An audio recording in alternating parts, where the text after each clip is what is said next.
Welcome back. Today we're talking about structural realism, right? So we've seen arguments to be anti-realists about science by Larry Loudon, the pessimistic meta-induction. Then we've seen an argument for constructive empiricism, which is a view that science doesn't aim to be true, right? It just aims to make successful predictions. So here's a realist view um, that hopefully tries to capture the best of both worlds there.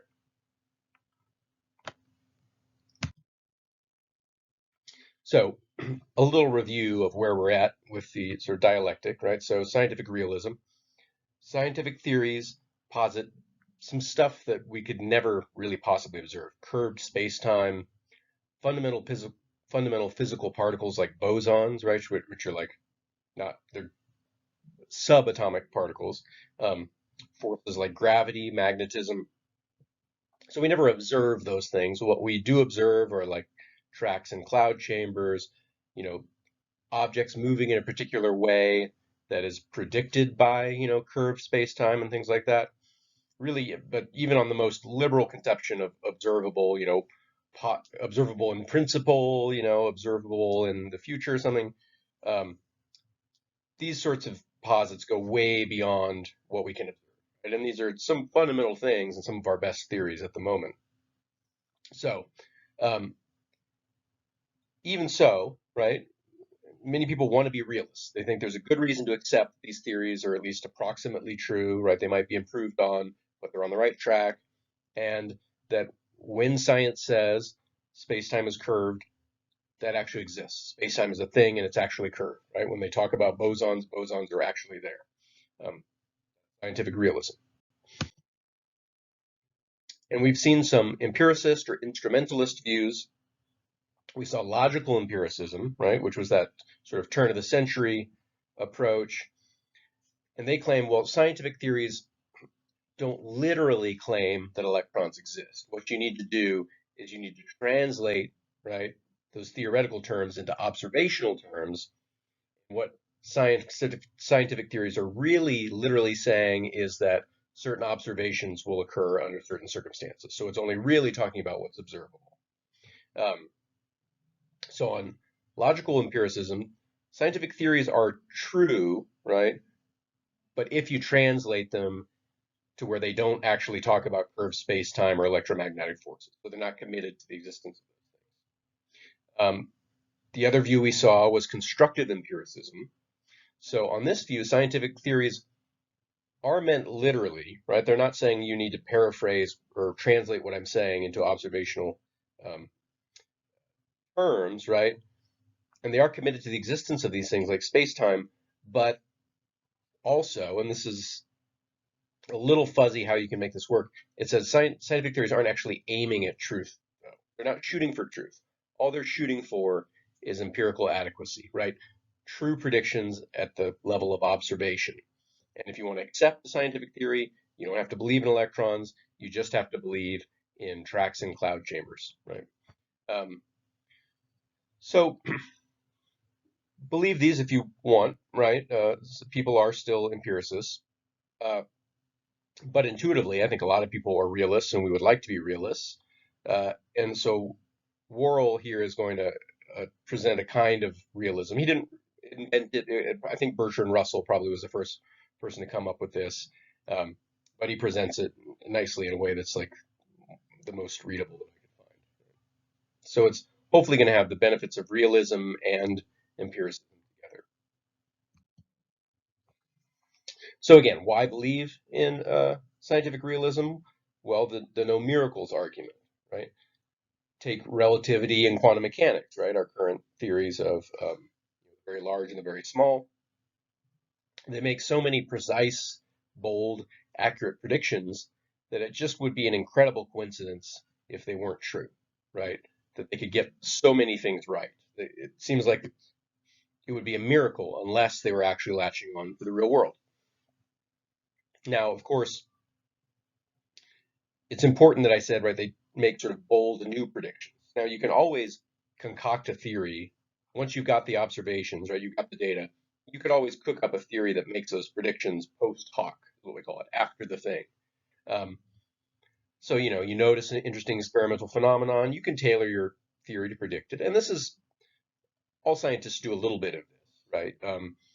But it's much less impressive and doesn't really support an inference to the best explanation when uh, your theory is tailored to fit the data, right? Because then that's not really that's the theory's truth is no longer the best explanation.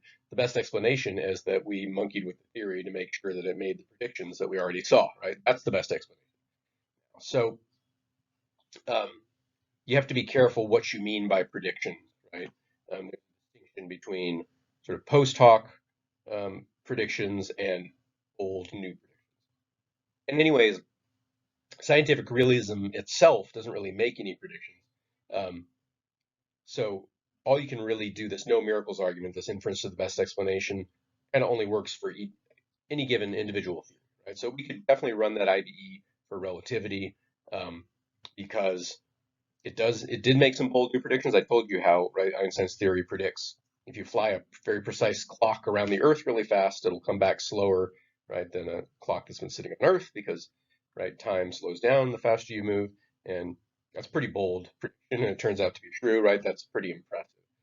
So you could make a fairly convincing, right, inference to the best explanation truth of relativity theory, but there's not like a general one for scientific.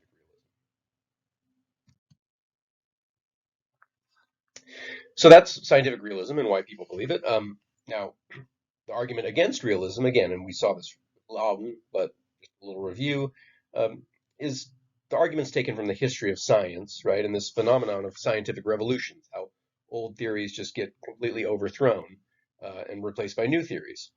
So a great example is Newtonian physics, right? Newton's theory had enormous success. It made bold predictions, right? It predicted the existence of Neptune, right? Because we saw certain perturbations in the orbits of the planets, I guess in Saturn's orbit, and which predicted that there was another planet there, and sure enough, eventually we found it, right? It, it predicts the exact shape of the planetary orbits, um, predicted when Halley's Comet would come back, and sure enough, it comes back at that time. So, uh, very successful. And really, at the time, everyone kind of thought physics is done, right? Newton has nailed it. There's nothing left to discover. Scientists were actually like sort of sad about it. Man, I wish I had lived before Newton when there was stuff to discover. Now no, there's nothing for a physicist to do. Um, and sure, you could run that no miracles argument, right? It seems like it would have been a miracle if Newton's theory had predicted the existence of a planet and the exact return of Halley's Comet if it weren't true. But guess what? Newton's theory wasn't true, right? And Einstein's theory replaced it in the early 20th century. Now, of course, realists will say, oh, well, Newton's theory wasn't really replaced by relativity, right? It was preserved as a special case of relativity. But Worrell disputes that. And Worrell says, no, Newton's theory is not a special case of relativity. He says, strictly speaking, the two are incompatible, right? Because Newton claims to be describing laws that are true throughout the universe, right? Newton doesn't say anything about my theory is just for, objects that aren't moving very close to the speed of light. There's nothing about that. So, strictly speaking, no, it is not a special case. They're contradictory theories. So Worrell claims. Right? So, you know, yeah, realists want to say, oh yeah, theories change, but it's not that radical. They're preserving the old theories. It's more like progress, convergence on the truth than it is radical theory change, right? The new theories are incorporating the best parts of the old theories and just expanding on them. And we saw from Loudon that a look at the history of science seems to dispute that, right? Sometimes scientific change is very radical. So, for example, our theories of light have changed radically. Originally, it was sort of they call corpuscular theory of light. So we thought light was, little particles, right? Then we thought it was a wave in the ether, right, that filled the universe. Then we got rid of the ether and we thought instead it was an electromagnetic wave. And now we're back to particles sometimes, right, with their photons. But as you know, if you know about the double slit experiment, sometimes light behaves like particles, sometimes it behaves like a wave. So at each of these stages, it's like a very new sort of approach. As Worrell says, the difference between a particle and a wave is like chalk and cheese. They're just like, they're not, they couldn't be more dissimilar, right? Um, this doesn't seem like cumulative change or convergence. It seems like very radical change. Um, and it's not just the sort of nature of light that changes that they posit, the theories change along with it. So when your theory changes from light being a particle to light being a wave, you need brand new equations, right? Um, Particles you don't have to deal with things like interference and diffraction and polarization like you do with waves. And then when you decide that light is an electromagnetic phenomenon rather than a wave in the ether, now you need a whole new host of theorems that connect light to electrical and magnetic phenomena. Um, so each theory, it seems like there's some big differences and big changes, right? So how could a realist say that science, or the science of light, for example, is essentially cumulative and is converging on the truth? Well, again, Worrell is a realist, right? He's trying to preserve a kind of realism. So he's going to try to explain what is continuous, right, across that seemingly radical theory change. First of all, at the empirical level, right, at the level of observations, right, of what we see in experiments, the theory the change does seem continuous, right? So the old theories made good predictions, right? No one denies that. Um, and the new theories make all the same ones, right? Plus a few more. And so at the empirical level, you do have continuity, right? You don't go from a theory with all false predictions all true. Yeah, you have true predictions and then more true predictions and then more and more. That's why we adopt the new theories. Um, well, that's great if you're an empiricist. That's all you have to believe in, right? Is the observable data. Um, But Worrell doesn't want to be an empiricist. So if you want to be a realist, you have to be committed to something more than just good predictions. Um, One way to go is you could be a conjectural realist, which says science does aim at the truth, but none of our current theories are true, right? It'll get there someday, right? But I'm not saying that any of our current theories are true. Um, but that's just sort of denies the no miracles argument, right? Which says, well, if our current theories are not true, why are they so successful, right? They must be latching onto something. So the conjectural realist can't make any sense of that. They just have to say, sorry, they're false. I don't know why they're so successful. Right? So Worrell wants to try to capture the best of both worlds here. Instead of claiming that it's only the empirical observable part of the theories that's continuous, he wants something else that's continuous as well, right? Even if we have to get rid of ether, for example, is there something else that sticks around when we change our theories? Uh, People have suggested that it's the causal relations that are proposed by the earlier theories that are retained through the theory change, which might seem a little weird, right? Because they're saying, well, yeah, the causal relations stay, but the entities that are involved in those relations change, right? Which is kind of like believing in the causal relations between pool balls without believing in the balls, right? Or believing now in a new set of balls with the same set of relations. So, like, it seems a little strange to just talk about the relations but not the things that are related. Pretty much exactly what Worrell is going to propose. So, first of all, so his view will be called structural realism. Before we get to that, he needs to carve off a few things so he wants to talk about the distinction between mature scientific theories and scientific theories that aren't mature. So an immature theory, um, according to realists, can be excluded, right? And they're not going to count towards like a pessimistic meta-induction type argument. Um, and what counts as a mature theory is not just that it makes true predictions, right? So again, phlogiston theory made true predictions, um, but they need to make surprising new predictions that are tested and then turned out to be true. That's what makes a theory mature.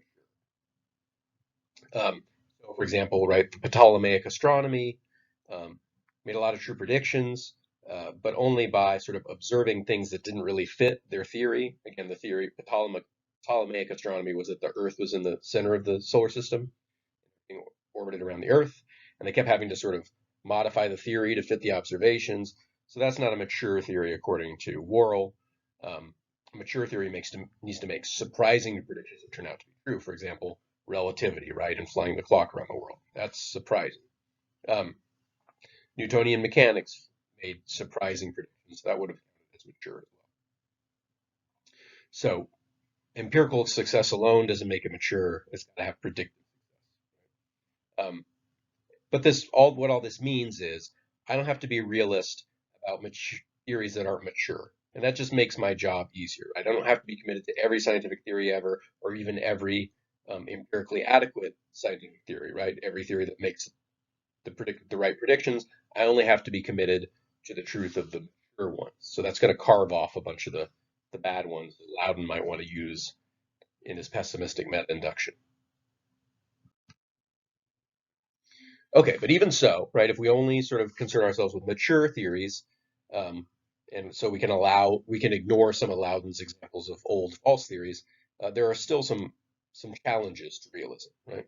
So, for example, take the theory of light as a wave in an ether, right? This sort of mechanical sort of substance that filled the universe, according to people back in the 1700s. So it made very successful predictions. Right? For example, it predicted that if you sent light through a slit, it would create a bright spot on an opaque disk, right? And so when you give up on the ether, right, and you say, okay, actually ether doesn't exist, now we think light is an electromagnetic wave. Um, there's really no sense in which ether like somehow approximates electromagnetic fields, right? Or that ether is a limiting case of an electromagnetic field or whatever the realist is trying to say. Like ether is just gone and now we got a new thing, electromagnetic fields, right? So how do we account for that change, right? And still be realists, right? Well, Worrell says there is something that is continuous between the two theories. Right? Theory of light as a wave in ether and the theory of light as an electromagnetic wave. And it's something more than just the true predictions, right?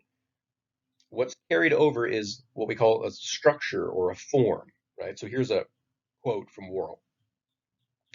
Field, here he means the electromagnetic field, in no clear sense approximates the ether, but disturbances in it do obey formally similar laws to those obeyed by elastic disturbances in a mechanical medium. That is, electromagnetic waves behave in many ways similarly to, waves in the ocean, right?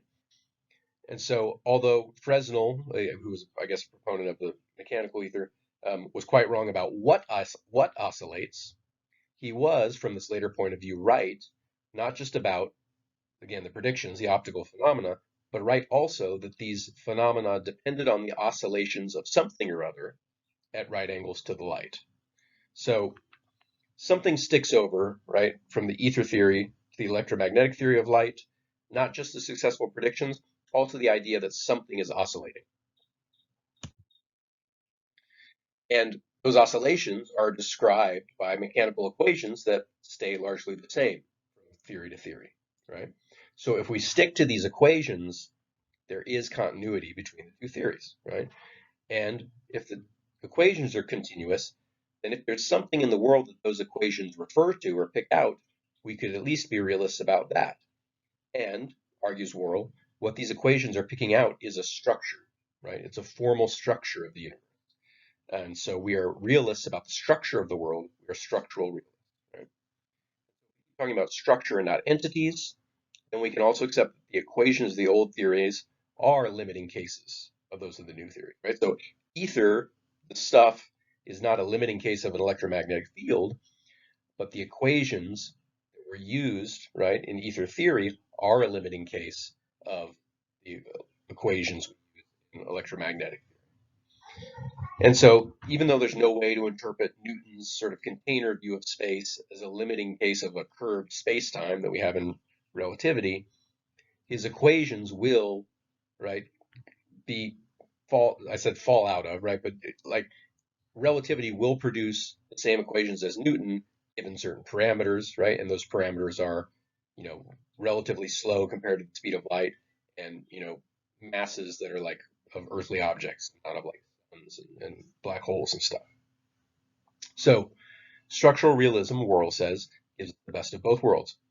That's why science is so successful. It is latching on to something, right? So the no miracles argument makes sense. There is some truth in science, and you can concede that theories do change radically, right? We get rid of substances we thought existed, and now they don't exist, but something does exist that all the theories we're latching onto. Okay, so last slide here. Um, there's two varieties of structural realism. The one we've been talking about is epistemic structural realism, which tells us, well, what can we accept that our theories tell us about the world? A stronger view is called Ontic structural realism that claims structure is all there is, right? So there's no ether, but there's also no whatever electromagnetism. There's just structure. That's all that's out there. That's a stronger and a little bit weirder view, right?